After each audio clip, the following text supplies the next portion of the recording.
dalam nama Bapa dan Putra dan Roh Kudus. Amin. Beserta kita, sekarang dan selama-lamanya. inilah Injil Yesus Kristus menurut Santo Lukas. Dimuliakanlah. Injil Lukas bab 7 ayat 11 sampai 17. Yesus membangkitkan anak muda di Nain. Kemudian Yesus pergi ke suatu kota yang bernama Nain. Murid-muridnya pergi bersama-sama dengan dia, dan juga orang banyak menyertainya berbondong-bondong.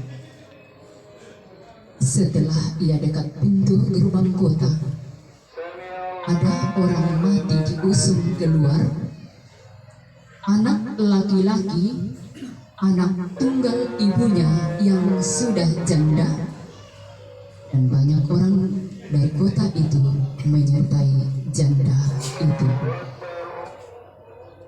Dan ketika Tuhan melihat janda itu, bergeraklah hatinya oleh belas kasihan. Lalu ia berkata kepadanya, "Jangan menangis." Sambil menghampiri usungan itu, ia menyentuhnya.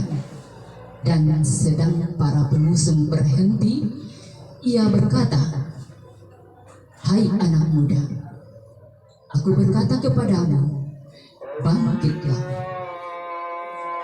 Maka bangunlah orang itu dan duduk dan mulai berkata-kata, dan Yesus menyerahkannya kepada ibunya.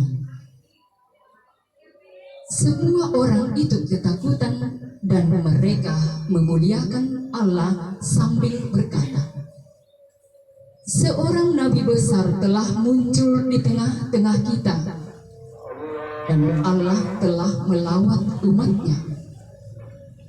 Maka tersiarlah kabar tentang Yesus di seluruh Yudea dan di seluruh daerah sekitarnya. Demikianlah sabda Tuhan. Terpujilah Kristus. Mari kita duduk kembali. Bapak, Ibu, saudara-saudariku yang dikasihi Tuhan, saya selalu menekankan bahwa menangis itu adalah manusia. Tidak ada orang yang menghadapi namanya kedukaan atau suatu penderitaan baru ia tidak menangis. Mungkin kalau kita melihat orang itu, maka kita pasti berkata, mungkin hatinya terbuat dari batu. Malam ini Yesus melihat seorang janda, dan semua yang kita doakan senantiasa diberkati oleh Allah Bapa yang Maha Kuasa, dalam nama Bapa dan Putra dan Roh Kudus. Amin. Dengan demikian, kalau kita tetap siap setia melayani Tuhan dalam kebersamaan kita dalam komunitas rukun satu damian ke depan. Bapak Ibu, ada beberapa pengumuman yang perlu kami sampaikan, bahwa doa rukun kita besok, ya sebenarnya hari ini tapi karena dipending, besok di rumah Bapak Benyamin Rangga. Jadi kita serong ke lorong sebelah besok malam.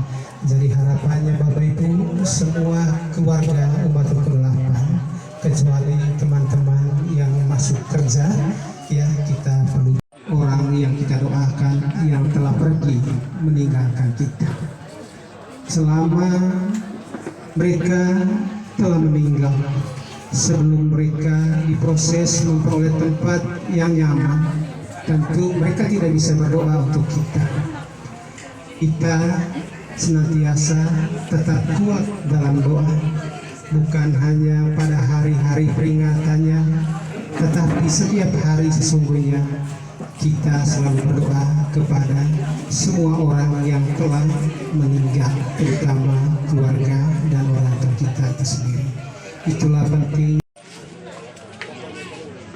untuk ibadah makan pada Bapak Maksi. Saya persilahkan.